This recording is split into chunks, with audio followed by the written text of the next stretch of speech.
Hey gorgeous, Chris Piccone here from Lit Up Women Leaders.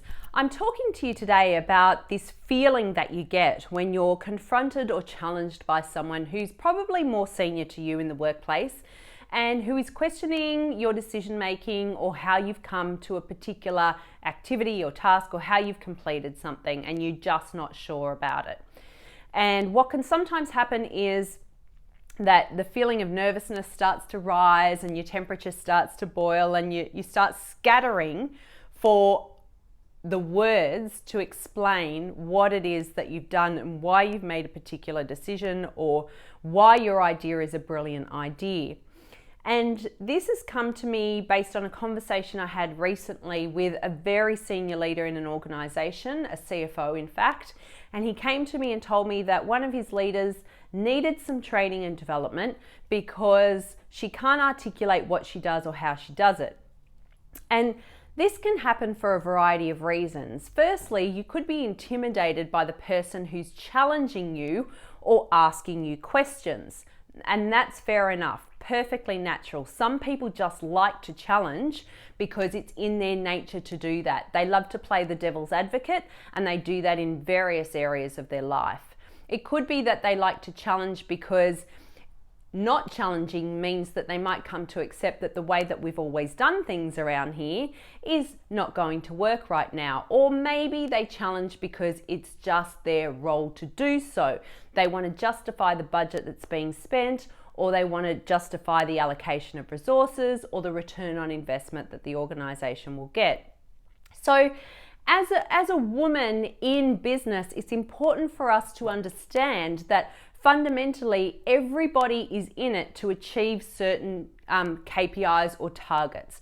So when we can articulate what we do in a way that allows them to piece together that your project or your initiative or your decision is going to lead us to meeting of your performance targets or KPIs or initiatives, your own projects, then it's going to set you up to have more confidence in what you deliver and how you deliver it. So you may be intimidated by the person who's challenging you. The second thing that might come up for you is that old imposter syndrome, where your unconscious mind tells you that you really shouldn't be here. You really shouldn't be having this conversation, that this is way above you, way above your pay grade. The third thing that might happen is just a whole lot of second guessing. And the reason that the second guessing happens is because you don't have enough reference points for success. Now, it takes a highly emotionally intelligent leader to walk around depositing in the emotional bank accounts of their team and everyone around them on a regular basis. Some leaders fortunately do that, but unfortunately, not all leaders are like that. They also don't know how to speak positively when they are amongst their peers about the achievements and about the brilliant work of their team. So basically, if you can learn the skill to be able to do that for yourself, it sets you up for more empowerment and more effectiveness in your communication with people more senior to you. So here's one of the things that you can do. You can look for opportunities whereby you can grab someone quickly and explain to them what it is that you're working on and the decisions that you're making and what you're actually doing so that they have less need to catch you off guard. If they're aware of what's going on, then they're less likely to challenge you. If you take them along on the journey with you and explain to them, what periodically you're working on and how you're going about it and what the outcomes are, then that's going to satisfy their curious mind. So they're going to be less likely to be obstructive and challenge you in a group setting or when you're unawares. So that's the first thing that you can do.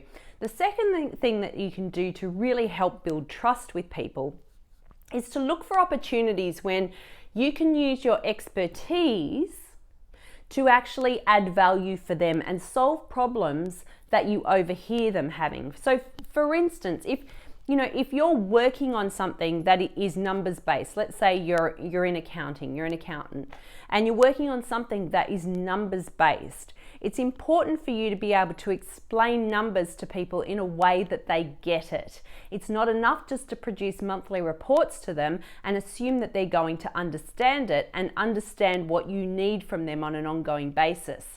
So people will challenge you if they are uncertain or if they don't understand something, because it could be that it's deflecting from their inability to understand it, or it could be that they're just so confused in their own mind that they don't know how to articulate a question to understand better. So one of the things that you can do to avoid people challenging you is to be the leader and to be the teacher and show people how your work impacts them on a daily basis. So how does it make things easier for them, or how can it help them, in their systems and their processes, or how can it help them in the delivery to their clients, to their customers? And when you can articulate that for people, then you experience far less challenging moments. What happens is your credibility is elevated, and by using those opportunities, you're expanding your visibility across the business. So you become known as someone who can explain things, who can articulate things.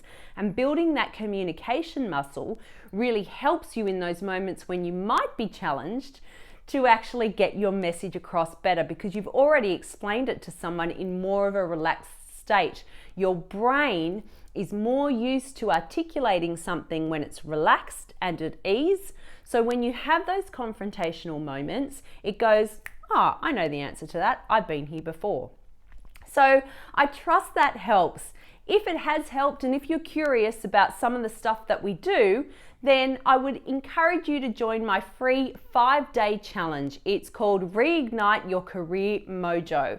And it's all about teaching you how you can promote your work in a way that encourages brilliant opportunities and helps you to elevate your income. It starts Monday the 29th of June. I'm going to pop a link in the video below, and I hope to see you there. Take care.